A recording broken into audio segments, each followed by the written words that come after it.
Asianet news पहुंच चुका है GIPKL कवर करने और मेरे साथ जुड़ गई है सोनिया मान। ये भोजपुरी टीम की कोच है। सोनिया, कोच का जो एक रोल होता है बहुत इम्पोर्टेंट होता है, टीम को एक साथ लेके चलना, और कोच को देख के ना एक अलग सा ही कॉन्फिडेंस आता है प्लेयर में।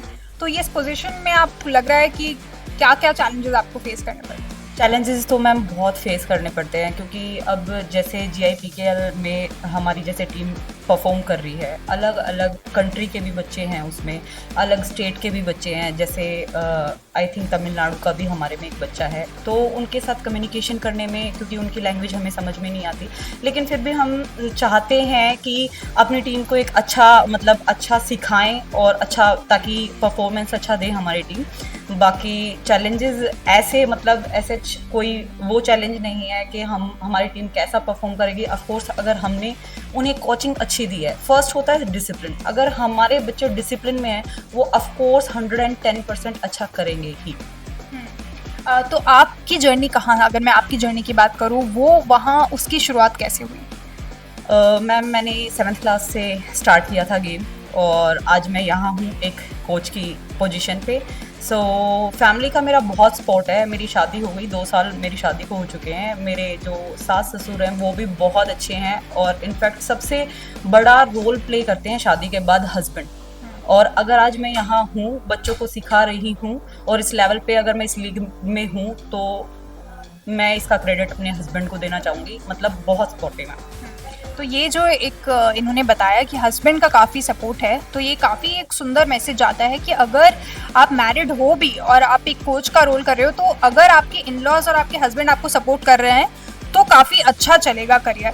तो अच्छा, ये बताइए कि ये तो आपने बात करी शादी के बाद, जो शुरुआत हुई आपने बताया 7th स्टैंडर्ड से आप इसमें आए। मेरी फैमिली का भी बहुत अच्छा सपोर्ट रहा है। मेरे जो फादर हैं वो रेलवे में हैं, लेकिन उन्होंने कभी ये वो नहीं किया कि भाई लड़की है तो बाहर नहीं निकलना, ये नहीं करना। ऑफ कोर्स मेरे जो फादर हैं वो मुझे छोड़ने जाते थे, ट्रेन होती थी, बहुत स्ट्रगल। हम ऐसा नहीं है कि हम स्पोर्ट्स प्लेयर हैं तो सिर्फ हमने स्ट्रगल किया है, हमारे साथ हमारे पेरेंट्स ने भी स्ट्रगल किया है। तो इंडिया का ये जो ड्रीम है कि हम जो हमारे इंडिजिनस स्पोर्ट्स हैं, खो खो हो गया, कबड्डी हो गया, इन सबको हम एक नया प्लेटफॉर्म, एक ग्लोबल प्लेटफॉर्म देना चाहते हैं। हम इन्हें, इस गेम को ओलंपिक्स में भी शामिल करना चाहते हैं। कैसे देखते हैं? मैम, हम तो यही चाहते हैं, ऑफ कोर्स कोच तो यही चाहेंगे कि हमारे जो बच्चे हैं, हमारे पास जो प्रैक्टिस करते हैं, वो हमसे भी ऊपर लेवल पे खेले। और पहले हमें इतना, जब हम खेलते थे, हम जब स्कूल टाइम पे थे, कॉलेज में हुए, इतना अच्छा लेवल नहीं था कबड्डी का। लेकिन धीरे धीरे जैसे अब ओलंपिक में भी आने की बात चल रही है, ऑफ कोर्स आए, हमारे जो बच्चे हैं, जूनियर हैं, उनको भी फ़ायदा हो इस चीज़ का।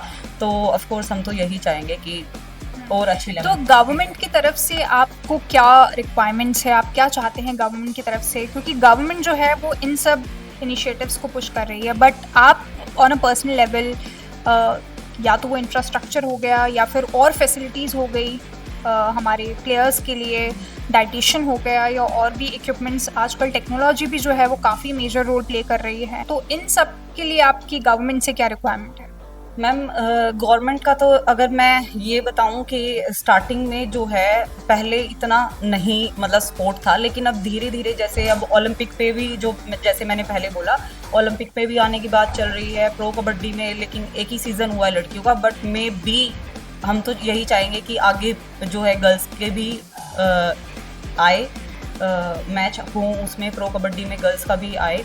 तो ये है कि गवर्नमेंट जो है, हम तो बच्चे तो ऑफ कोर्स, कोच और बच्चे तो यही चाहेंगे कि इतने अच्छे लेवल पे जाए कि लड़कियों को भी एक अच्छा प्लेटफॉर्म मिले कबड्डी की तरफ से। जैसे बॉयज़ को प्रो कबड्डी लीग इतना अच्छा परफॉर्म कर रही है, तो सपोर्ट चाहते हैं ऑफ कोर्स। अच्छा, यंग वुमेन के लिए आपका क्या एक आखिरी मैसेज रहेगा? आप क्या चाहती हैं कि इस इंटरव्यू को कोई देखे तो क्या एक चीज़ उनको दिमाग में रखनी चाहिए अगर इस स्पोर्ट में, स्पेशली कबड्डी में, आगे बढ़ना है? तो मैम, मैं ये चाहूँगी कि कुछ बच्चे जो है स्पोर्ट्स में इसलिए आते हैं कि हमें पढ़ना नहीं पड़ेगा।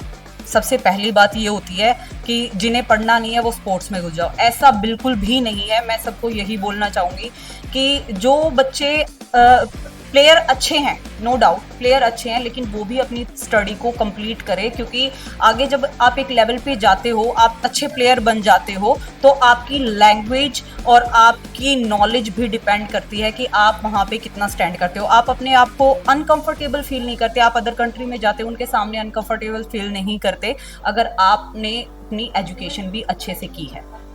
So the message here that we got is pretty beautiful.